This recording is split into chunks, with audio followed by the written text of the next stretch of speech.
Friends, आज हम लोग पढ़ेंगे स्वामी विवेकानंद के बारे में।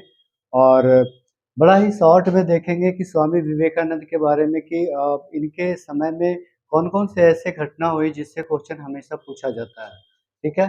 पहली चीज याद रखिएगा कि स्वामी विवेकानंद का जो कार्यकाल वो चला 1863 ईस्वी में कोलकाता में इनका जन्म हुआ था।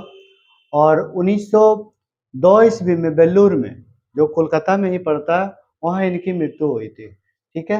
इनका बचपन का नाम जो था वो था नरेंद्र नाथ दत्त। ये याद रखना आप लोग को कि बचपन का नाम इनका क्या था, नरेंद्र नाथ दत्त था। इनके गुरु का नाम था रामकृष्ण परमहंस। गुरु जी का नाम था रामकृष्ण परमहंस। और ये जो गुरु जी जो थे, तारकेश्वर काली मंदिर के पुजारी थे। तारकेश्वर काली मंदिर के पुजारी, यहाँ पे ये ध्यान रखना है।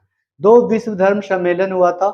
एक आपका पहला विश्व धर्म सम्मेलन 1893 ईस्वी को शिकागो में आयोजित किया गया था, जो आपका अमेरिका में पड़ता है। यहाँ से क्वेश्चन का एक बार पूछा गया कि पहले विश्व धर्म जो सम्मेलन का आयोजन किया गया वो कब किया गया, तो शिकागो में किया गया था, 1893 में किया गया था। ये चीज याद रखना है। और ये जो पहला जो सम्मेलन विश्व धर्म सम्मेलन हुआ था, इसमें मात्र 2 मिनट समय दिया गया था। 2 मिनट टाइम दिया गया था स्वामी विवेकानंद को बोलने के लिए। और जो मेन चीज है, जो प्रसिद्धि जो मिली आपका स्वामी विवेकानंद को, इसी सम्मेलन में मिली। मेन प्रसिद्धि इसी सम्मेलन में दिया गया। ठीक है। भाषणों का संकलन जो स्वामी विवेकानंद ने शिकागो विश्वविद्यालय में जो भाषण दिए थे, है ना, जिससे प्रसिद्धि उनकी मिली है। इन भाषणों के संकलन के संदर्भ में कई बार एग्जाम में पूछा गया है कि वो कौन से पुस्तक है जिसमें इनके सारे संकलन का वर्णन किया गया। तो याद रखिएगा, वो पुस्तक का नाम है lectures from Colombo to Almora. Lectures from Colombo to Almora. ये पुस्तक में पूरी जो इनकी संकलन है, भाषणों का संकलन किया गया है। इनकी अन्य पुस्तकें भी है, ज्ञान योग, कर्म योग तथा राजयोग। ये अन्य पुस्तकें भी कई बार पूछा गया है कि ज्ञान योग जो लिखा गया है, इनके लेखक कौन है, किसने लिखा है, ऐसे क्वेश्चन पूछे जाते हैं। रामकृष्ण मिशन की स्थापना 1897 में की गई। आप लोग को पता होगा कि रामकृष्ण मिशन का स्थापना 1897 में हुआ था। और ये स्वामी विवेकानंद के द्वारा किया गया। और इनका उद्देश्य था दरिद्र नारायण की सेवा करना। जो भी दरिद्र नारायण है भारत में है, पड़ोसी देशों में है, बहुत सारे पड़ोसी देश में भी घूमा गया स्वामी विवेकानंद के द्वारा। और जो दरिद्र नारायण है, जो गरीब गुरुआ लोग हैं, इसका मतलब यही हुआ जो गरीब लोग हैं, जो बिछड़े लोग हैं, उनकी सेवा करना इनका परम धर्म था।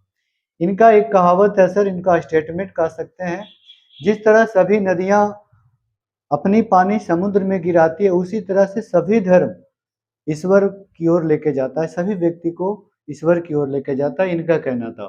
ठीक है।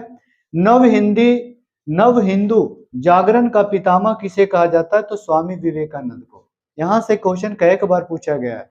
हिंदू पुनर्जागरण का पितामह राजा राम मोहन राय, और नव हिंदू जागरण का पितामह याद रखेगा स्वामी विवेकानंद। साथ ही दो जो धर्म सम्मेलन हुआ था, दोनों में स्वामी विवेकानंद भाग लिए थे। एक आपका पहला विश्व धर्म सम्मेलन 1893 को, जो शिकागो अमेरिका में हुआ था। वहीं दूसरी की बात करें, दूसरा विश्व धर्म सम्मेलन 1900 ईस्वी में पेरिस फ्रांस में किया गया था। ये यहाँ पे ध्यान देना है, पहला 1893 याद रखना है, शिकागो अमेरिका, और दूसरा 1900 ईस्वी में पेरिस फ्रांस में किया गया। याद रखिएगा, जिस तरह से इनके गुरु का नाम था रामकृष्ण परमहंस, हजारों लाखों शिष्यों में से सबसे सर्वाधिक लोकप्रिय जो शिष्य थे वो थे स्वामी विवेकानंद। उसी तरह से स्वामी विवेकानंद के कई शिष्यों में, बहुत सारे शिष्यों में एक शिष्य जो है वो बहुत बड़ा ही चर्चित है। इससे क्वेश्चन हमेशा उठाता है एग्जाम में। इनका नाम है सिस्टर निवेदिता। सिस्टर निवेदिता भारत में सिस्टर निवेदिता के नाम से चर्चित है। ये आयरिश महिला थी। इनका ओरिजिनल नेम था मार्गरेट नोबेल। ठीक है। तो स्वामी विवेकानंद से ये क्वेश्चन हमेशा पूछा जाता है। इनसे संदर्भित जो भी पॉइंट्स बन सका, जो एकदम इम्पोर्टेंट, हालांकि इनकी जीवनी को जानने के लिए हम लोगों को बहुत सारी पुस्तकें पढ़नी पड़ेगी, बहुत सारा पढ़ना पड़ेगा। बट इतना याद रखिएगा, जो क्वेश्चन हमेशा पूछा जाता है एग्जाम ऑफ व्यू से बताया गया है। ठीक है।